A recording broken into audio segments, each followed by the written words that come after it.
All right, I knew you'd be back. We were looking at this is going to be, I guess, part two of the slope-intercept form method. What we looked at so far is we are using the form. Go back to my pens here. We are using the form of y equals mx plus b to graph these equations. All right, y equals mx plus b. I like having it written down because you're just looking for two numbers, and there's two numbers in each of the equations. Well, most of the time. All right. For this second question, what looks a little bit different is there's not a number that is in front of the x, and a common misnomer, or like a common thing that kids do wrong here is they say that there is a zero. They'd say m is zero. Zero slope is a horizontal line, and this is definitely not going to give us a horizontal line. If it has a variable x in it and it's linear, it is going to give you some sort of a line, okay, or some sort of a tilt to it. I guess you could say a steepness. So as you see, like every time I'm writing down my m value and my b value, like I want y'all to follow these steps. You know what I mean? So what is the m value here? Like if it's not zero, how many x's are there? Well, there's one x right there. There's an understood 1 that's in front of that guy. So the m value is not 1, but it's -1 in this case. All right? And the b value is -2. Now, our second step, what we're going to do is we are going to change the m value into a fraction. See, I told y'all it's going to be a lot easier when we start graphing these this way for the slope to be in a fraction form already. However, not a hard change. We're going to put -1 over 1. All right, so our rise is going to be down 1, and our run is going to be to the right 1. So we always go to the right. The negative sign tells you to go up or down. We're always going to go to the right. Right? You always go up or down. The negative sign is going to tell us to go down, and then we're going to go one to the right. So where we start, like where we put our first point here, is the b value. All right, the b value, think of that where we begin. We begin on the y-axis here. You're always going to begin on the y-axis when you're using the slope-intercept method. We are going to start here at -2, and we're going to put a point. All right, because we know that's where this line is crossing the y-axis. Now, the rise is -1, and the run is 1. So instead of going up 1 and over 1, we're going to go down 1 and over 1. Does everybody see that? See how that gives me a negative line? Like when you're done, say, hey, I have a negative slope. I think that line's going to be going down. It's going to be decreasing. So if you get a line that is increasing, it shows me you don't know what you're talking about, you know? So here is our line. You only need about 4 points, but like I said, the more points you get, the straighter your line is going to be. So there is the graph of the equation y equals -x minus 2. All right, feel free to stop it and rewind it, or if you have any misconception or if you have any trouble with this, stop by anytime. I can help you out. All right, so we're going to erase this. To tell you the truth, this is like the first time I've used my surface, and I still don't know how to use it really all the way.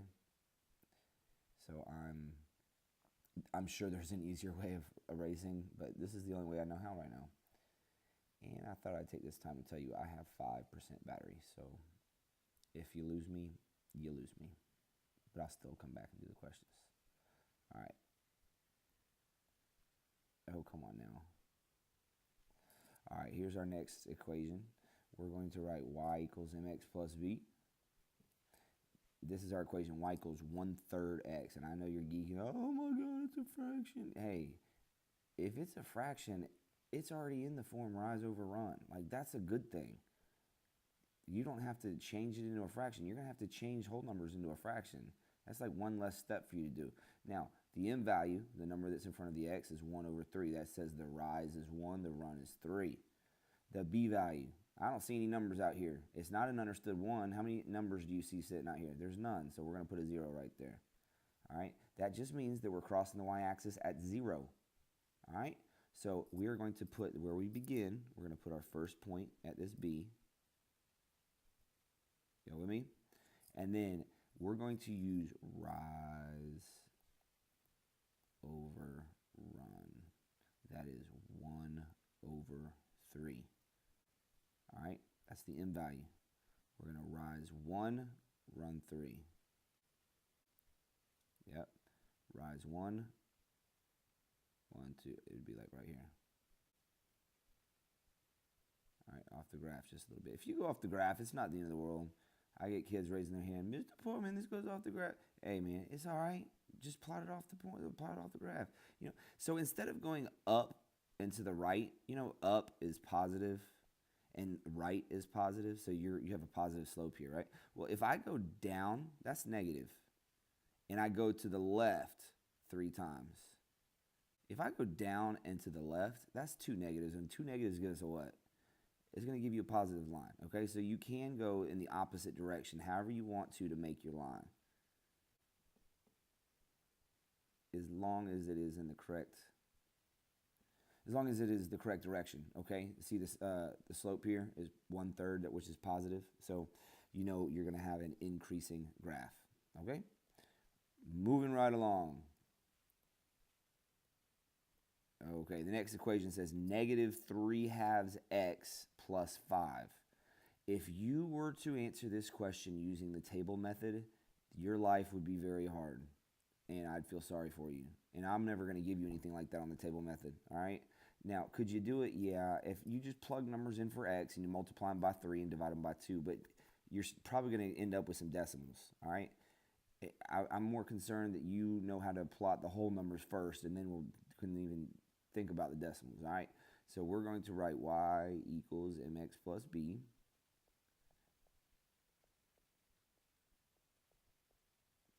And the m value is going to be -3/2. So it's already in fraction form. Therefore, it's already in the form rise over run. That's good. The b value is 5. Sweet. 1, 2, 3, 4, 5. Put our first point. It's going to be right there. All right. Now, we're going to go from that point. We are going to go, since it says negative, we're going to go down 3. Guys, we want a negative line. Think about what that looks like in your head. It's going to be going down and to the right. So we're going to go down 1, 2, 3, and then run 2. We're going to go down 1, 2, 3, over 2. 1, 2, 3, over 2, and that's going to go off the page. So this one is only going to have 3 points to it.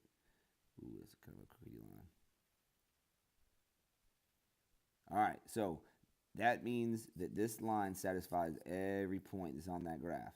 All right, so the rise over run is 3/2, and since it's negative, it's going to be going down. You're going to go down 3/2. All right, as y'all can see, the next one on the next page is down here. I'm going to start racing this. I would urge you to go ahead and start on that question. No, we need to change it. Hold on, because it's going to be going way off. Change that -5 to a, hey man. Okay.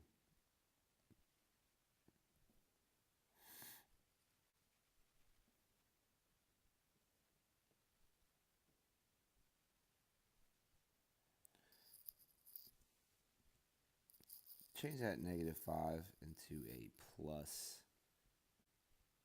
5. Okay.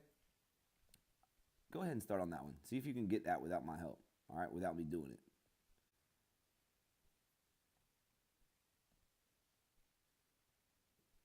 Did you try it? Check your work with mine, okay?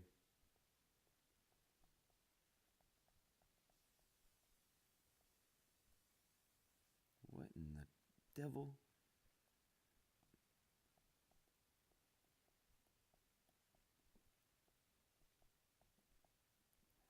Yeah. -1/1 is going to be the m value. The b value is going to be 5. So it's going to be 1, 2, 3, 4, 5. And you're going to go down 1/1, down 1/1, down 1/1. Doesn't that give us a negative line? Isn't that what we wanted? Cool. Is that what yours looks like? Sweet. Now, let's look at a few more. What I got? 1 minute. No, I've got 20 seconds. All right. So the next one, you would just put, up 1/1. The rise is 1. The run is 1. It's going to be a horizontal line through your graph. And real quick, let's look at this one down here. This is the same thing. You just got to know that the slope is the number that's in front of the x. So there's a -1 right there. Okay. And then on this one,